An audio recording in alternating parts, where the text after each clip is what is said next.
Hey,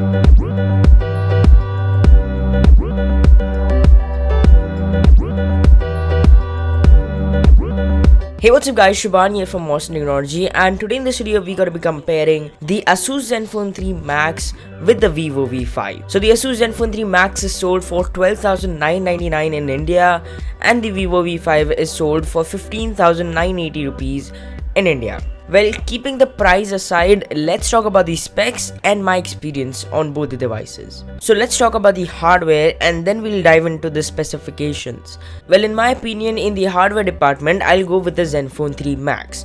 So why do I like the build quality of the ASUS Zenfone 3 Max? First is because the Zenfone 3 Max is made up of aluminium and the Vivo V5 is made up of plastic. I would definitely recommend you to go with the ASUS Zenfone 3 Max because it's giving you a metal build quality for 12,999, which is definitely better than the Vivo V5. But in the display department, Vivo V5 sports a 5.5-inch 1080p panel, whereas the Zenfone 3 Max sports a 5.20-inch 720p display. Vivo V5 has a higher quality display and the Zenfone 3 Max has a lower quality display. Well, taking a look at the specs, the Vivo V5 is powered by 1.5 GHz octa-core MediaTek MT675 processor with 4 GB of RAM, whereas the Zenfone 3 Max is powered by 1.25 GHz quad-core MediaTek MT67370T processor and comes with 3 GB of RAM.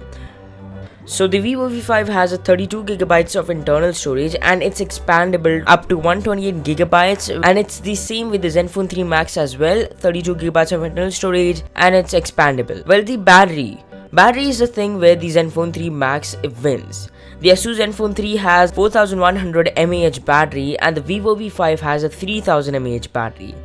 Well, in my daily usage, I find that the ASUS Zenfone 3 Max lasting more than the Vivo V5. So the camera is one of the things which people take a look at before buying any smartphone. And in camera department, I'll go with the Vivo V5. So both the phones comes with a 13 megapixel back camera, but the Vivo V5 comes with a 20 megapixel front camera and the ASUS Zenfone 3 Max comes with a 5 megapixel front camera. So 20 megapixel versus 5 megapixel, a big difference. So well, let's wrap up. Let's talk about which phone is better and which phone I would like to recommend you to go with. So well, if you are a guy who applies cases on their smartphones, then the plastic build quality on the Vivo V5 won't be a downside for you. But if you are a guy who uses a phone naked, then the Vivo V5 would be the worst experience for you. The Vivo V5 has a decent battery life, but the ASUS Zenfone 3 has definitely better battery life. As the specs is concerned, Vivo V5 has a little better specs, coming in with 4 GB of RAM, but then the ASUS Zenfone 3 is not left behind as well, it has 3 GB of RAM. So well, here it is, you're paying more for the Vivo V5 and less for the ASUS Zenfone 3. The ASUS Zenfone 3 is giving you the value for money. Well, this was my comparison between the Vivo V5 and the ASUS Zenfone 3 Max. Hope you like this video and I'll catch you guys in the next one.